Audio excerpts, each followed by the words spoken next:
Arrête de te monter des films dans la tête. Tout n'a pas besoin d'une explication.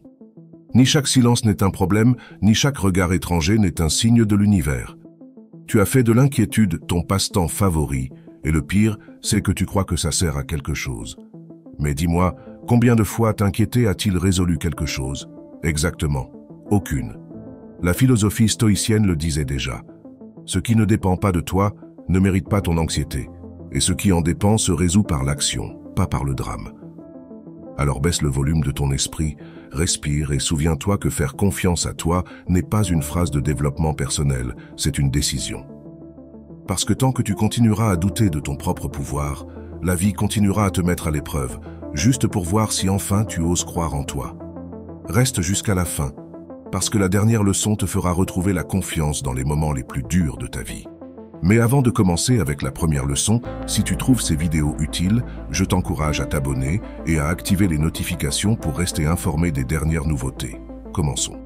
1. Le bruit de ton esprit ne dit pas toujours la vérité.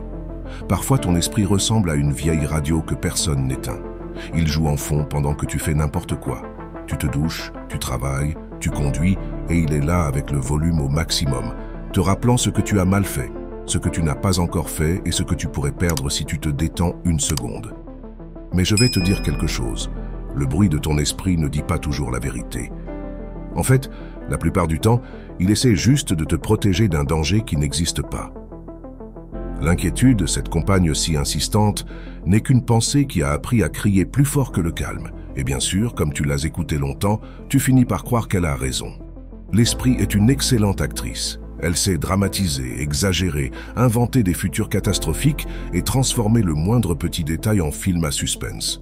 T'es-tu rendu compte combien de fois tu t'es inquiété pour des choses qui n'ont jamais eu lieu? Si tu y penses bien, la peur a une imagination brillante. Elle adore anticiper, prévoir le désastre et le curieux, c'est qu'elle a presque jamais raison. Pourtant, toi tu y crois. Tu l'acceptes sans vérifier si cette pensée a des preuves réelles ou si c'est simplement un écho du passé qui résonne dans le présent. Tu n'as pas besoin de croire tout ce que ton esprit te dit. Cette phrase devrait s'enseigner à l'école juste après l'alphabet.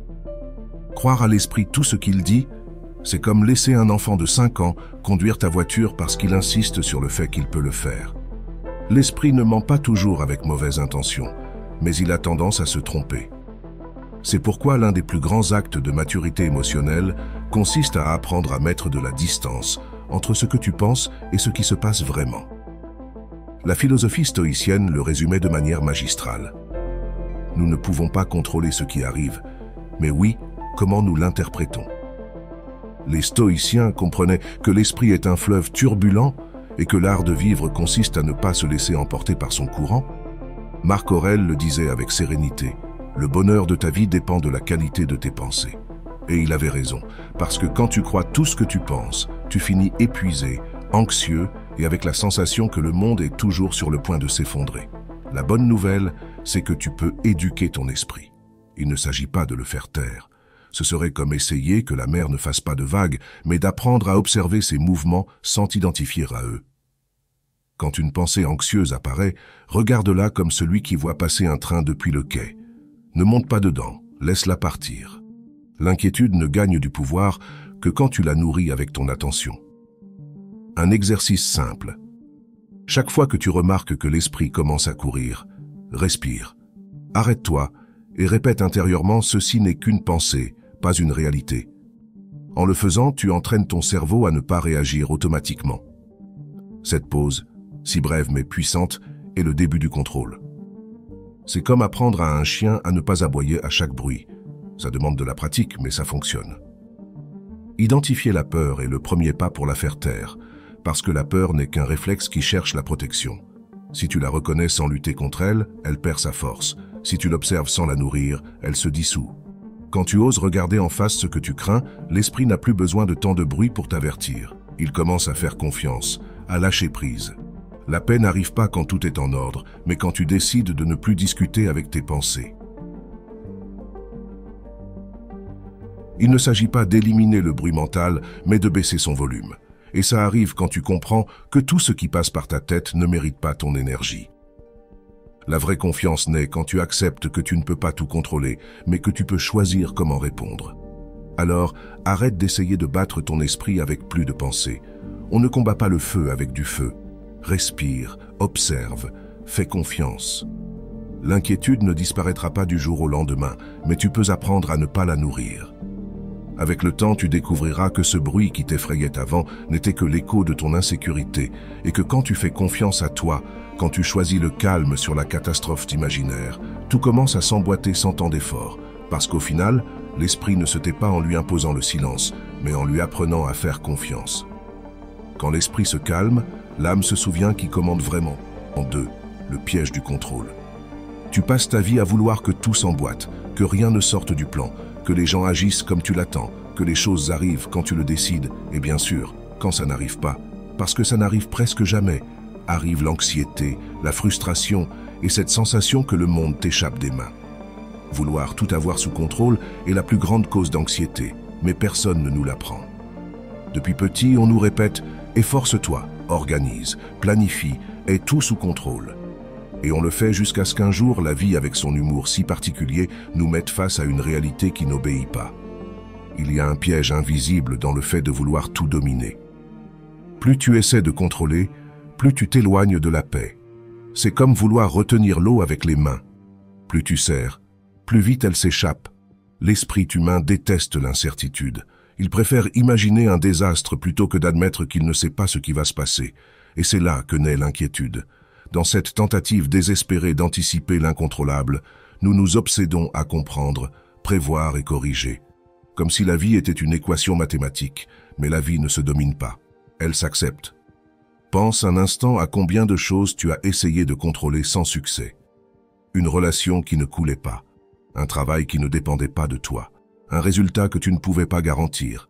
Et pourtant, tu t'es épuisé à essayer de forcer quelque chose qui n'était pas ta tâche. Les stoïciens, avec leur sérénité si inconfortable pour notre ère d'immédiateté, l'avaient clair. Il y a des choses qui dépendent de toi et d'autres qui non. La sagesse consiste à savoir les différencier. Ce qui dépend de toi, c'est ton attitude, ta façon de réagir, tes décisions. Ce qui ne dépend pas de toi, c'est tout le reste. Les opinions, les circonstances, le temps, les autres. Et même en sachant cela, nous continuons en guerre avec ce que nous ne pouvons pas changer. Apprendre à lâcher ce qui ne dépend pas de toi ne signifie pas se rendre, mais reconnaître tes limites. C'est un acte d'humilité. Arrêter d'essayer de tout contrôler ne te rend pas faible, ça te rend libre, parce que la vraie force n'est pas d'en retenir, mais d'en faire confiance, d'en comprendre que la vie a ses rythmes, ses pauses, ses détours, et que souvent ce que tu ne comprends pas maintenant est justement ce qui te protège de quelque chose pour lequel tu n'es pas encore prêt. Contrôler est une façon élégante de dire « je ne fais pas confiance ». Nous voulons contrôler parce qu'il nous coûte de croire que la vie peut prendre soin de nous si nous ne poussons pas tout le temps. Mais faire confiance n'est pas se rendre, c'est permettre que le processus te guide. C'est lâcher la barre un moment et laisser le vent te montrer où aller.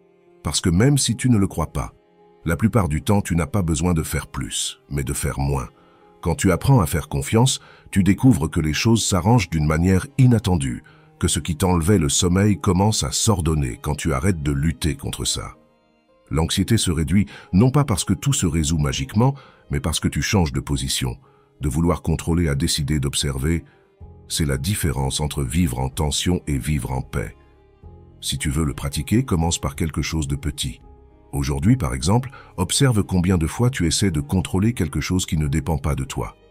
Peut-être la réaction de quelqu'un, le résultat d'une conversation, ou même la circulation. Chaque fois que tu remarques ce besoin, respire et dis mentalement « ça n'est pas dans mes mains ». Au début, ça semblera bête, mais peu à peu, cette phrase devient une boussole. Elle t'apprend à concentrer ton énergie sur ce que tu peux changer, ton esprit, ton calme, ta réponse. Le contrôle absolu est une illusion qui use. L'acceptation, en revanche, est un repos qui libère. La différence entre les deux est dans un mot « confiance ». Faire confiance non pas à ce que tout sortira comme tu veux, mais à ce que même si ça ne le fait pas, tu sauras l'affronter. La vie n'a pas besoin que tu la contrôles, juste que tu l'accompagnes avec attention et sérénité.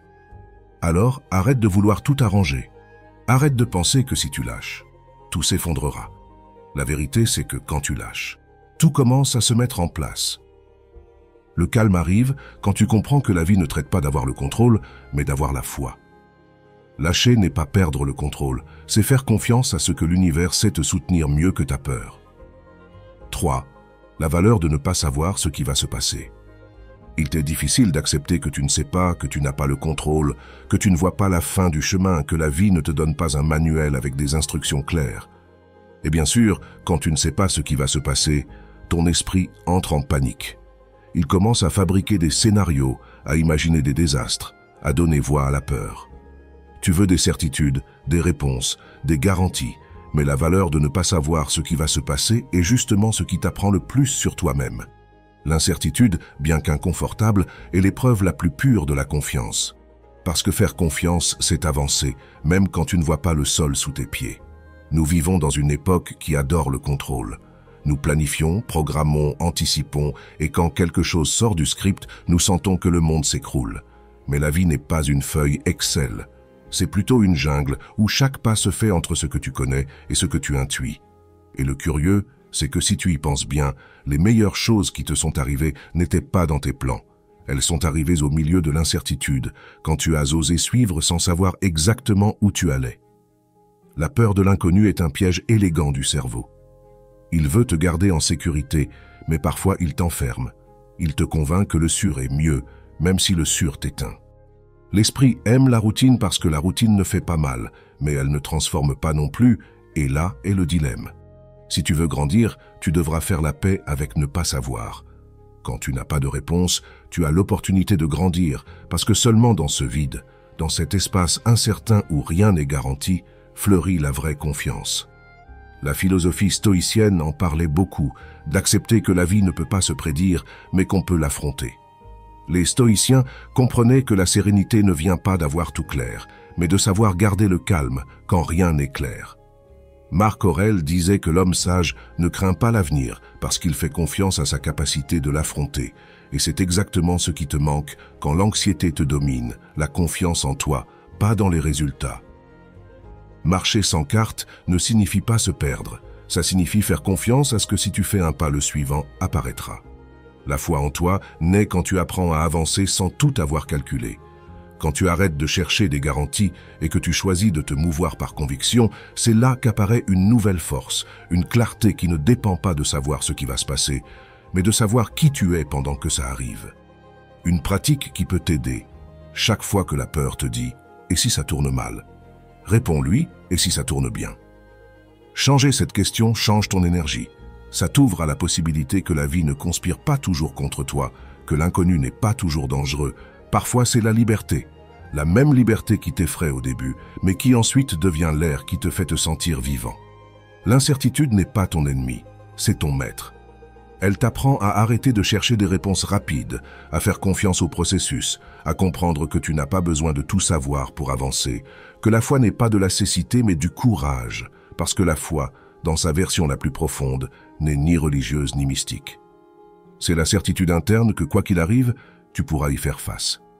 Quand tu acceptes que tu ne sais pas, quelque chose se détend en toi. Tu n'as plus besoin que tout s'emboîte pour te sentir tranquille. Tu commences à couler avec la vie, à te mouvoir avec elle au lieu de lutter contre elle. Et là, juste à ce point où avant il y avait de la peur, apparaît le calme. Pas parce que l'avenir est prévisible, mais parce que tu n'as plus besoin qu'il le soit pour être en paix. Alors si aujourd'hui tu n'as pas toutes les réponses, c'est bien. Si tu ne sais pas comment tu sortiras de cette étape, c'est bien aussi. Parce que ce qui importe vraiment n'est pas d'avoir une carte, mais d'avoir confiance dans le chemin. L'incertitude n'est pas une punition. C'est la façon qu'a la vie de te demander si tu es prêt à faire vraiment confiance. Et si tu oses le faire, tu découvriras quelque chose de puissant que ne pas savoir peut être le début de ta liberté. Marcher sans certitude est le plus grand acte de foi. Seul celui qui fait confiance avance sans peur de se perdre. 4. Ton dialogue intérieur peut te sauver ou te détruire. Ton esprit ne se tait pas. Il parle, commente, juge, répète, compare. Et le pire de tout, c'est qu'il le fait avec un ton que tu n'utiliserais jamais avec quelqu'un que tu aimes. Si tu parlais à un ami comme tu te parles à toi-même, il cesserait probablement de te répondre. Mais te voilà à écouter ce dialogue intérieur qui, sans que tu t'en rendes compte, façonne la façon dont tu te vois, te traite et affronte le monde. Ton dialogue intérieur peut te sauver ou te détruire. Et le curieux, c'est que tu choisis tous les jours de quel côté tu es, même si tu n'en es pas toujours conscient. Chaque mot que tu te dis laisse une trace sur ton estime de soi. Ce que tu répètes en silence devient la voix qui te guide ou le bruit qui te coule. Quand tu te parles depuis la peur, le doute ou la culpabilité, tu crées une atmosphère de méfiance envers toi. Et dans ce brouillard mental, il est facile d'oublier ta valeur. Le plus triste, c'est que tu finis par croire plus en tes pensées qu'en ta capacité réelle. Comme si tes erreurs étaient plus fortes que tes réussites ou tes chutes plus grandes que tes pas en avant. Je vais te raconter quelque chose. Ton cerveau ne distingue pas entre ce qui arrive et ce que tu imagines. Si tu répètes « je ne peux pas », ton esprit l'enregistre comme un ordre. Si tu répètes « je vais essayer » aussi. C'est la différence entre vivre prisonnier de tes pensées ou les transformer en alliés. Les stoïciens le savaient déjà, l'esprit peut être ton meilleur ami ou ton pire ennemi selon comment tu l'entraînes. Et cet entraînement ne consiste pas à éliminer le négatif, mais à apprendre à te parler avec équilibre, avec la même patience que tu utiliserais avec quelqu'un qui apprend à vivre. Te parler avec affection n'est pas une faiblesse, c'est une discipline émotionnelle. Ça signifie que tu choisis de ne pas être ton propre ennemi, que tu comprends que te crier dessus ne te fait pas avancer plus vite, juste t'épuise avant d'arriver. Il est facile d'être dur avec toi quand les choses ne tournent pas bien, mais la vraie force est de te soutenir quand tout vacille. Au lieu de te dire « je ne sers à rien pour ça », tu pourrais dire « je suis en train d'apprendre ». Au lieu de « jamais ça ne marche pour moi », tu pourrais te rappeler « cette fois ça ira mieux ». Il ne s'agit pas de phrases vides d'optimisme, mais de créer un environnement interne où tu peux grandir sans peur du châtiment. Ne te critique pas pour douter, embrasse-toi pour continuer à essayer, parce que le doute n'est pas un signe de faiblesse, mais de conscience. Douter signifie que les choses t'importent, que tu réfléchis, que tu es éveillé. Le problème n'est pas de douter, mais de te punir pour le faire.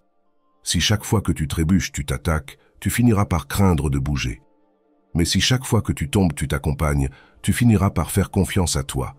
Une technique simple. La prochaine fois que tu remarques que ton esprit te lance une pensée négative, réponds-lui avec la voix de quelqu'un qui t'aime, pas pour la nier, mais pour l'équilibrer. Si tu penses « je n'y arriverai jamais », dis peut-être pas aujourd'hui, mais je suis plus près qu'hier. Si tu penses « je suis un désastre », réponds « je suis humain et j'apprends ». Cette conversation, bien qu'elle semble petite, change ta biologie. Ton corps le sent, ton humeur se calme, ta perception se transforme. La confiance n'arrive pas d'un coup, elle se construit avec de petits actes d'autocompassion. C'est le résultat de te prendre soin de toi les jours où personne d'autre ne le fait, de te soutenir avec gentillesse quand tu n'as pas d'énergie ni pour croire en toi, tu n'as pas besoin d'être parfait pour avoir confiance. Tu as juste besoin d'être cohérent, de te répéter souvent que tu mérites ton propre respect, que ça ne fait rien si parfois tu te trompes, que l'important est de ne pas t'abandonner toi-même. Ton dialogue intérieur est la narration qui guide ta vie et comme toute histoire, elle peut se réécrire. Tu peux transformer le drame en apprentissage, la critique en impulsion et la peur en sagesse. La seule chose dont tu as besoin est de changer le ton avec lequel tu te parles. Parce que quand tu apprends à bien te parler, tout change. L'anxiété baisse, la clarté augmente et la vie devient plus légère. Alors la prochaine fois que ton esprit commence à t'attaquer, respire et souviens-toi que tu n'as pas à croire tout ce qu'il dit. Tu peux choisir d'être ton propre refuge au lieu de ton juge, parce que la voix la plus puissante que tu écouteras jamais ne vient pas de l'extérieur, elle vient de toi. Parle-toi comme quelqu'un qui veut te voir grandir, pas comme quelqu'un qui essaie de te punir pour ne pas être parfait. 5. Le poids invisible de vouloir tout faire bien. Tu t'efforces tellement de tout faire bien que sans t'en rendre compte, tu vis dans une tension constante. Tu veux que rien ne t'échappe, que tout sorte parfait, que les autres voient combien tu t'impliques. Mais cet effort qui a commencé noble finit par devenir un fardeau invisible. Le poids de vouloir tout faire bien n'épuise pas seulement, il étouffe aussi parce que le perfectionnisme n'est pas l'amour du détail, c'est la peur de l'erreur. C'est le besoin de contrôle déguisé en exigence. Et cette peur, celle d'échouer, de décevoir, de ne pas être à la hauteur, devient le juge le plus impitoyable qui vit en toi. Tu te lèves avec une liste mentale interminable, avec la sensation qu'il manque toujours quelque chose, que tu pourrais faire mieux. Même quand tu accomplis ce que tu t'étais proposé, tu ne le savoures pas. Ton esprit est déjà à chercher le prochain défi. La prochaine amélioration, le nouvel objectif qui te prouvera que tu vaux quelque chose. Mais à qui essaies-tu de le prouver? Aux autres ou à toi-même? Parce que le perfectionnisme a ce piège, il te fait croire que si tu fais tout impeccablement, enfin tu te sentiras suffisant. Et pourtant, plus tu t'efforces d'atteindre cet idéal impossible, plus tu t'éloignes de la paix que tu cherches tant. Les stoïciens le comprenèrent très bien, la souffrance ne vient pas de ce qui arrive, mais de comment tu l'interprètes.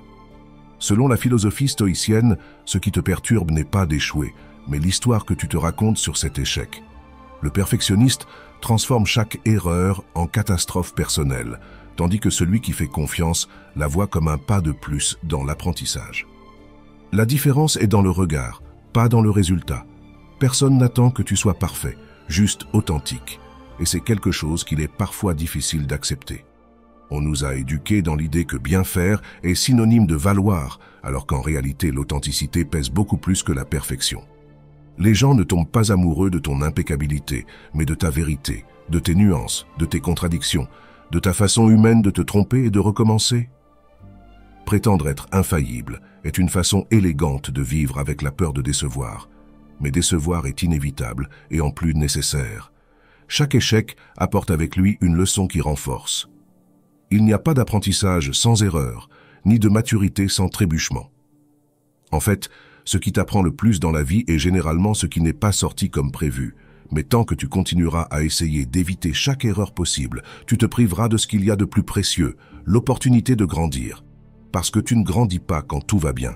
Tu grandis quand tu apprends à te tenir debout, quand ça ne va pas comme tu l'attendais. Il y a une métaphore simple que j'aime utiliser. Imagine que tu portes un sac à dos et que chaque exigence, chaque « je dois le faire parfait » est une pierre de plus dedans. Au début, tu peux la porter, elle te semble même nécessaire. Mais avec le temps, ce poids te courbe le dos, t'enlève de l'énergie, te vole la joie. Lâcher ne signifie pas se rendre, ça signifie choisir ce qui vaut vraiment la peine de porter. Tout ne mérite pas le même effort, tout n'a pas besoin de ta perfection. Pratique l'autocompassion. Te parler avec gentillesse ne te rend pas conformiste, ça te rend humain. Quand quelque chose ne sort pas comme tu l'attendais, au lieu de te punir avec des pensées dures, demande-toi qu'est-ce que je peux apprendre de ça. Cette simple question change la direction de ton esprit, de la culpabilité à la croissance. C'est la différence entre couler et avancer.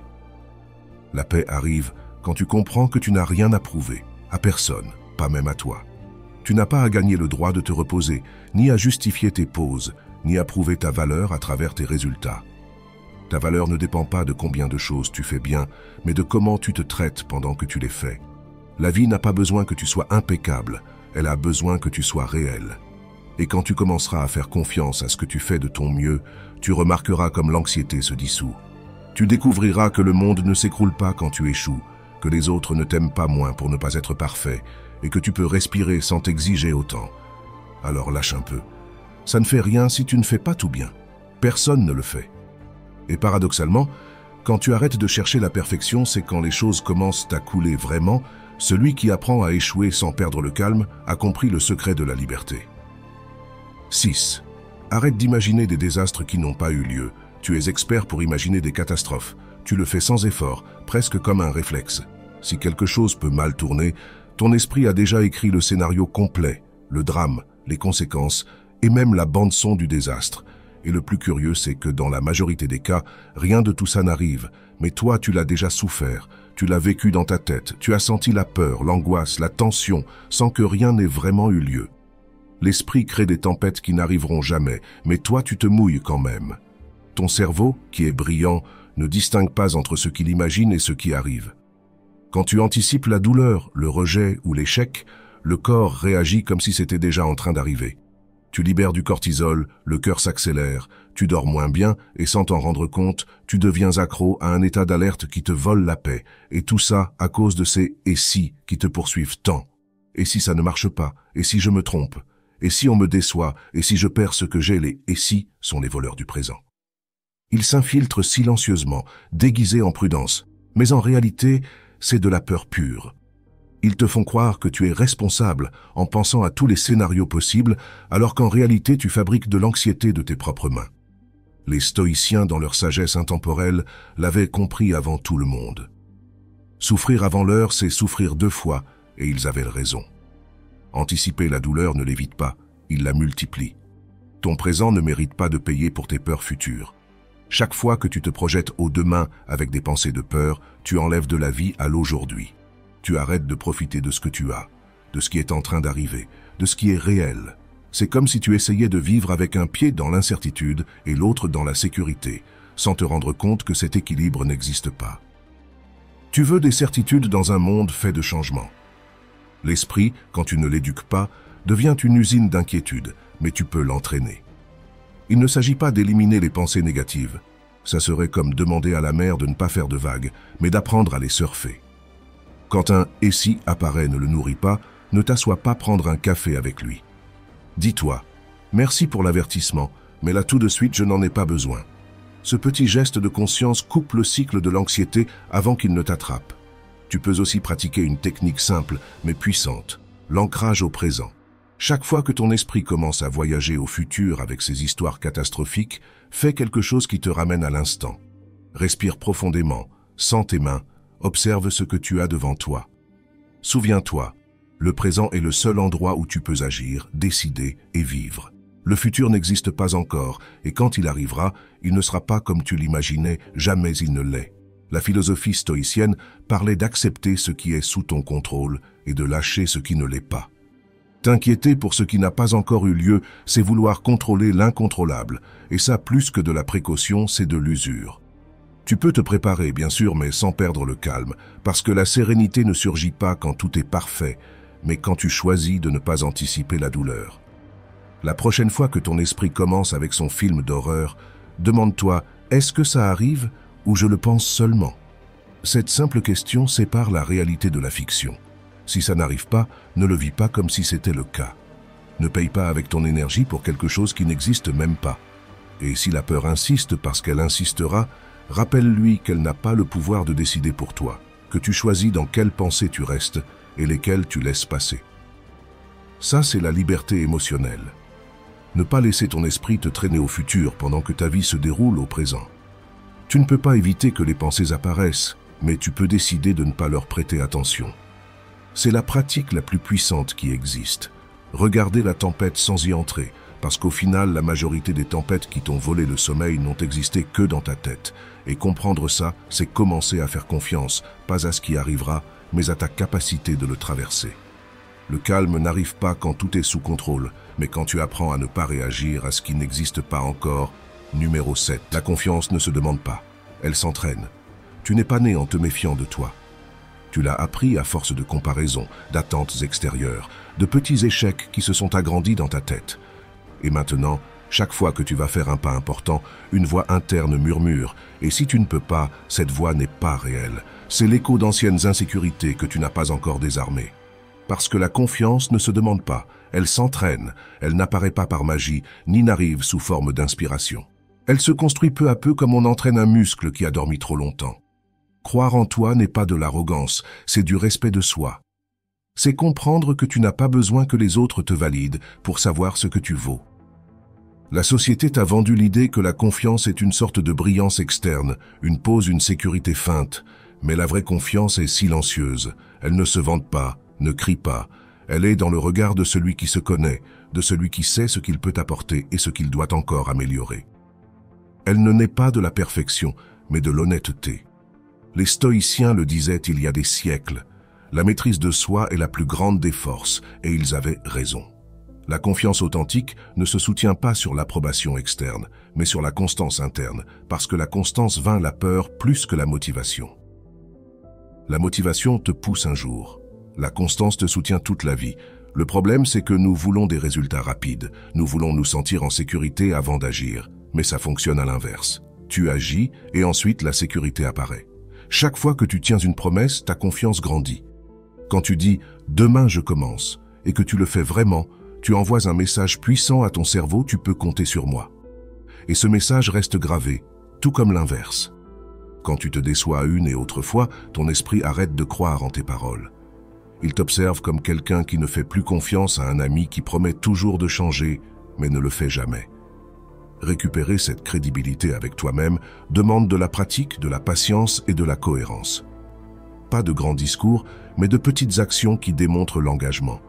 Pense-y comme à une relation. Tu ne peux pas demander à quelqu'un de te faire confiance si tu le déçois constamment. Eh bien, avec toi, c'est pareil. Si tu te dis que tu vas prendre soin de ton corps et que tu ne le fais pas, que tu vas te reposer plus et que tu continues à t'ignorer, que tu vas poser des limites et que tu finis par céder, ton subconscient prend note. La confiance ne se perd pas d'un coup. Elle s'use avec chaque promesse non tenue. Une stratégie simple pour la reconstruire est de commencer par des objectifs petits, presque ridicules, des choses que tu peux tenir oui ou oui. Si tu décides de te lever 10 minutes plus tôt, fais-le. Si tu promets de ne pas regarder ton portable pendant le petit déjeuner, tiens-le. Il ne s'agit pas de grands exploits, mais de te démontrer que tu es une personne sur qui on peut compter. Avec le temps, cette sensation de fiabilité s'étend à tous les domaines de ta vie. La foi en toi se forge dans le silence de la pratique quotidienne, pas dans les moments d'applaudissement, mais dans ces jours où personne ne te voit. Mais toi, tu continues quand même quand tu fais ce qui est correct, même s'il n'y a pas de reconnaissance, quand tu tiens ta parole, même si personne ne te l'exige. C'est ça la vraie discipline émotionnelle, celle qui transforme le doute en certitude et la peur en sérénité.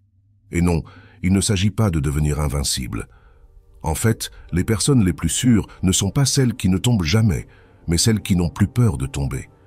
Elles comprennent que chaque erreur est une opportunité de devenir plus sage, plus résistante, plus centrée. La confiance mûrit quand tu arrêtes de chercher des garanties et que tu commences à faire confiance à ta capacité à t'adapter, à apprendre, à rester debout même si tu trébuches. Alors arrête de demander au monde de te donner de la confiance. Arrête de la chercher dans les résultats, dans les autres, dans l'approbation. Commence à la construire de l'intérieur, en te tenant parole, en te parlant bien, en te traitant avec le respect que tu donnes aux personnes que tu valorises le plus, parce que la confiance ne s'hérite pas, ne s'achète pas et ne se feint pas. Elle se cultive dans le silence, se renforce avec les actes et fleurit quand tu comprends que tu n'as pas à être parfait, juste constant. Celui qui apprend à faire confiance à soi arrête de mendier la sécurité chez les autres. 8. Quand l'âme se fatigue, le corps parle. Il y a des jours où tu n'en peux plus, mais tu continues, tu te lèves en pilote automatique, tu fais ce qu'il faut, tu feins l'énergie, tu souris par inertie, et soudain le corps commence à passer la facture maux de tête, tension dans le cou, insomnie, fatigue, sans explication. Le curieux, c'est que souvent, ce n'est pas le corps qui est épuisé, c'est l'âme. Quand l'âme se fatigue, le corps parle et il le fait fort, clair et sans filtre, même si tu préfères ne pas l'écouter. L'inquiétude chronique épuise plus que n'importe quel effort physique. Il n'y a pas de salle de sport qui use autant qu'un esprit qui ne s'éteint pas. Nous vivons dans une boucle de pensée. Et si ça ne marche pas? Et si je perds ça? Et si ça ne s'améliore jamais? Le cerveau en mode alerte libère du cortisol comme si tu fuyais un tigre. Mais le tigre, ce sont tes pensées. Cette tension constante finit par se refléter dans le corps. Parce que oui, l'esprit et le corps sont des partenaires inséparables. Ce que l'un tait, l'autre le crie. Peut-être crois-tu que tenir est une vertu, que être fort c'est ne pas s'arrêter, mais ce que tu appelles force est souvent de la peur. Peur de décevoir, d'échouer, que le monde continue à tourner sans toi et ainsi tu accumules de la fatigue émotionnelle jusqu'à ce que ton organisme t'oblige à freiner. Apparaît l'insomnie, les contractures, l'anxiété déguisée en tachycardie. C'est sa façon de te dire assez. J'ai besoin que tu m'écoutes. Les stoïciens, dans leur sagesse sereine, l'avaient bien compris. Ce que tu ne contrôles pas ne mérite pas ton énergie. Et parmi ces choses que tu ne peux pas contrôler, il y a les pensées qui ne s'arrêtent pas et les attentes qui ne se réalisent pas. Écoute tes signaux avant qu'ils ne deviennent des symptômes. Le corps avertit toujours, mais nous avons tendance à le faire taire. Une gêne s'ignore. Une tristesse se déguise en occupation. Une larme se noie dans les tâches en attente jusqu'à ce qu'un jour tout explose. C'est pourquoi la vraie prévention n'est pas d'éviter de tomber malade, mais d'apprendre à t'écouter. Si ton corps se tend chaque fois que tu fais quelque chose, observe-le. Si quelque chose ou quelqu'un te vole le calme chaque fois qu'il apparaît, occupe-t'en. Tu n'as pas besoin d'arriver à l'effondrement pour te donner la permission de t'arrêter. Le repos n'est pas de la paresse, c'est une partie de la stratégie, et cette phrase tu devrais te la tatouer dans l'esprit. Se reposer ne signifie pas se rendre, mais se préparer. C'est comme quand un archer tend l'arc. Tu as besoin de reculer pour lancer plus loin. Mais dans une culture qui glorifie la productivité, s'arrêter semble presque un acte de rébellion. Pourtant, c'est juste dans le silence, dans la pause, que ton esprit s'ordonne et que ton âme respire. Il y a une pratique simple que tu peux commencer aujourd'hui même. Chaque fois que tu sens l'impulsion de tenir un peu plus, Demande-toi si tu le fais par nécessité ou par peur. Si c'est par nécessité, repose-toi quand même. Si c'est par peur, encore plus de raisons de le faire. Parce que prendre soin de toi n'est pas de l'égoïsme, c'est de la responsabilité. Personne ne peut donner d'un verre vide, et plus tu t'ignores, plus tu apprends au corps à crier. Prendre soin de toi, c'est aussi faire confiance à ce que tu mérites d'être bien. Tu n'as pas à attendre de mériter le repos après un exploit ou une crise. Le bien-être ne se gagne pas, il se cultive. Et il se cultive avec de petites décisions. Dormir à l'heure, dire non sans culpabilité. Demander de l'aide sans te sentir faible, prendre une pause sans te justifier. Faire confiance à toi implique aussi de croire que tu peux être en calme sans que tout soit parfait. La philosophie stoïcienne te rappellerait quelque chose d'essentiel. Tu ne peux pas contrôler le vent, mais tu peux ajuster tes voiles. Tu ne peux pas arrêter les problèmes, mais tu peux décider de ne pas vivre en état d'urgence permanente. Ta paix ne dépend pas de ce que la vie devienne facile, mais de ce que tu arrêtes de te battre avec l'inévitable. Alors si aujourd'hui tu sens que tout pèse trop, ne te blâme pas. Peut-être que tu n'es pas cassé, juste fatigué. Pas par manque de force, mais par excès d'exigence. Et ce dont tu as besoin n'est pas de te pousser plus, mais de t'embrasser mieux. Le corps et l'âme ne sont pas ennemis. L'un avertit quand l'autre se néglige. Apprends à les écouter, parce que le repos n'est pas un luxe, c'est une forme de foi.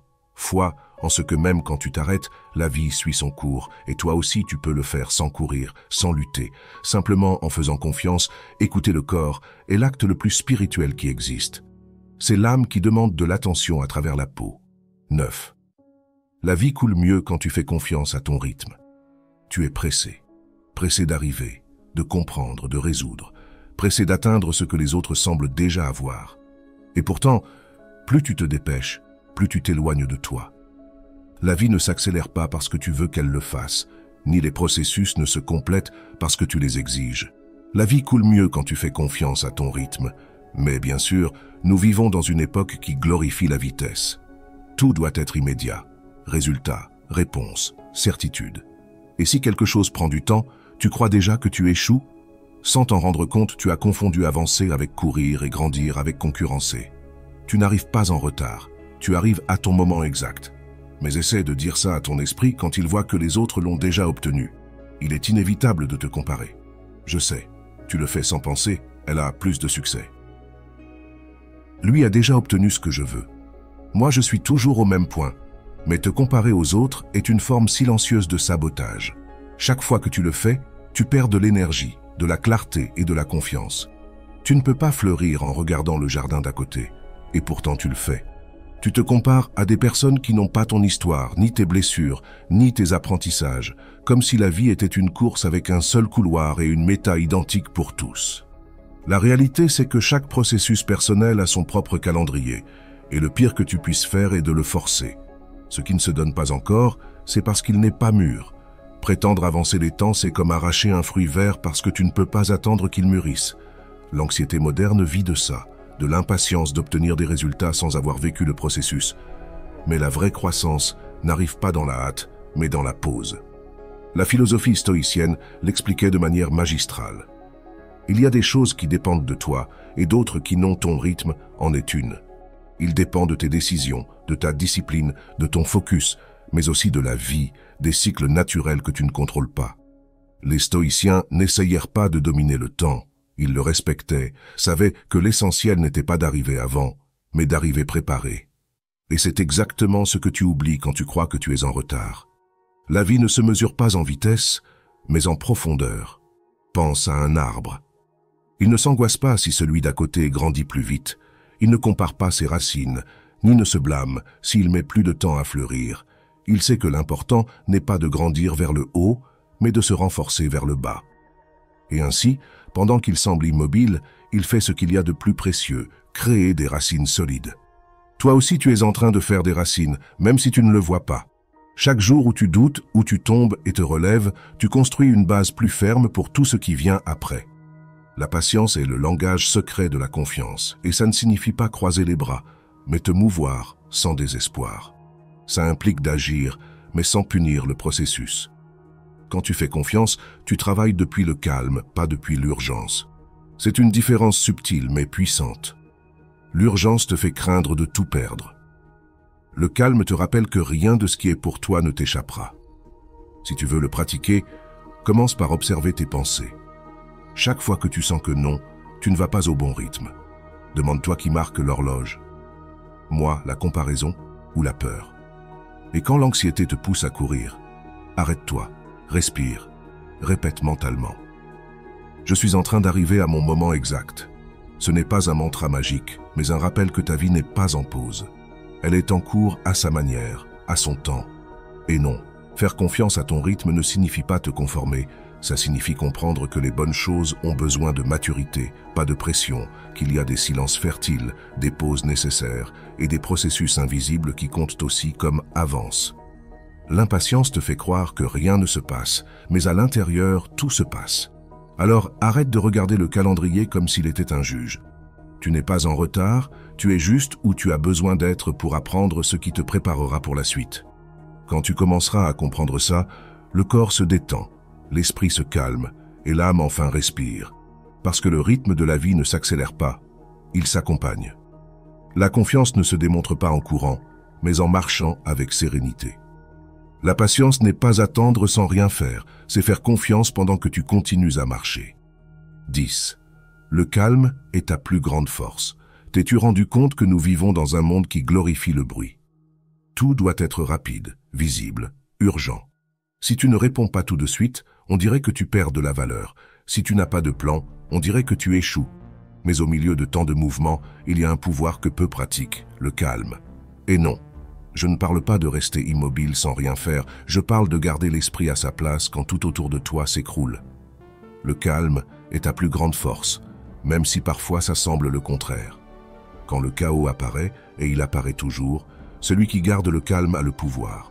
Pas celui qui crie plus fort, ni celui qui agit sans réfléchir, mais celui qui respire, observe et décide depuis la sérénité. Le calme n'est pas de la passivité, c'est du contrôle conscient. C'est la capacité de choisir comment tu réagis quand tu ne peux pas contrôler ce qui arrive. Et voici le point clé. Il ne s'agit pas que tout aille bien, mais que toi tu ailles bien, même quand rien ne va. Ton esprit, quand il entre en mode panique, exagère, transforme les problèmes en monstres gigantesques. Mais si tu t'arrêtes un moment, si tu fais silence interne, tu te rends compte que beaucoup de ces monstres sont des ombres projetées par tes propres peurs.